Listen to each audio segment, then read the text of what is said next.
যারা আসবে তাদের কথা যদি আমি শুনতে পারি তাহলে আমি সার্ভিসটা দিতে পারবো। তো এই জায়গাটা একটু তৈরি করে দেওয়া কাউকে, যে আমি আমার নিজের কথাটা বলবো, ভয় পাবো না, এবং অন্যের কথা শুনবো, জাজ করবো না, এই দুটো জায়গা প্রথম।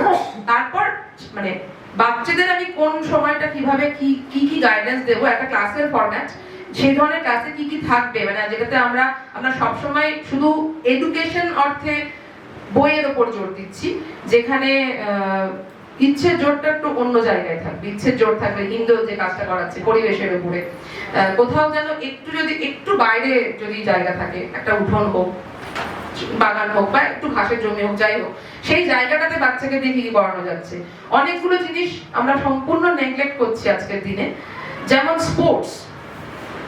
যখন বাচ্চার এডুকেশন হচ্ছে, তার মানে বাচ্চাকে ওই ট্রেনিং এর স্পোর্টস এর কথা বলছি না আমি, খেলাধুলা পরিষ্কার ভাবে বাচ্চা খেলবে, নিজের ইচ্ছায় খেলবে, এবং তাকে যদি স্বপ্ন দেখতে হয় সে এমন মানুষের কথা জানবে যারা স্বপ্নে বড় হয়েছে।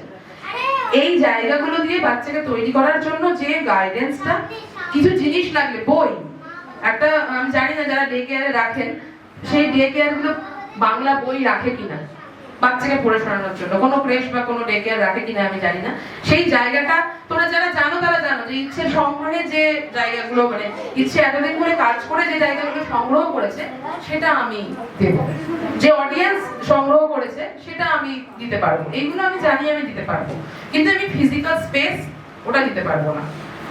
মোটামুটি একটা বেসিক ফিনান্সিয়াল সাপোর্ট, মানে সেটা মিনিমাল, এবং ইচ্ছে যে আমি এটা করবো, এটা যদি থাকে তাহলে হবে, রোপণের কাজ কোনো না কোনো ভাবে এগোবে। সায়ন্তনী এর ব্যাপারে আমি খুবই চাইবো যে সায়ন্তনী কিছু বলবো, কিছু বলবো।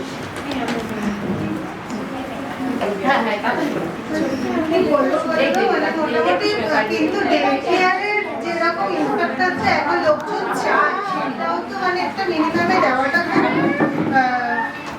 আমি যেখানে থাকি লেকটাউন এরিয়াতে, সেই এরিয়াটাতে মোটামুটি যে যেরকম অ্যাটমসফিয়ার চাইবে বা যেটা চাইবে, এবার সেটা দিতে গেলে যথেষ্ট রকমের ইনভেস্টমেন্ট একটা লাগবে। মানে আমি যে এরিয়াটাতে থাকি সেটা বেস্ট। লেকটাউন এরিয়ার মানুষরা হ্যাঁ, এটা হচ্ছে আমার এরিয়ার একটা ইস্যুস, যে ওখানে কি আমি এত মিনিমামে কিছু করতে পারবো না। এই মানে তারপরে খেলাধুলো শুরু করা আমার সামনে 5টার সময় বাচ্চাদের খেলা হলো, আমি ওই একই কথাই বলবো যে অবশ্যই এরকম বাবা মা আছেন এবং এরাই সংখ্যা গুরু, কিন্তু তারা একমাত্র নয়। আজকে কৃষ্ণনগর থেকে আমি এসেছি, কিন্তু বেশিরভাগ মানুষ কলকাতার, এদের কথাও মনে রেখো। সবসময় আমরা ওই যে বললাম, দাদাদের ক্ষেত্রে যেটা বললাম, যারা করছেন না তাদেরকে একটু চর্চা করি, তাহলে আমি ইচ্ছের অংশ নিই। কেউ না কেউ একজন করতে চাইছেন, সেই লোকটাকে খুঁজে বের করা আমার উদ্দেশ্য। সেখানে প্রসেস শুরু না করলে, তুমি যদি প্রসেস শুরু করার আগে, পা ফেলার আগে যদি বাচ্চা ভয় পায়, তাহলে সে হাঁটতে কি করে শিখবে? তুমি যেগুলো বলছো আমি কিন্তু সেই সমস্যাটাকে ছোট করছি, সমস্যাটা আছে।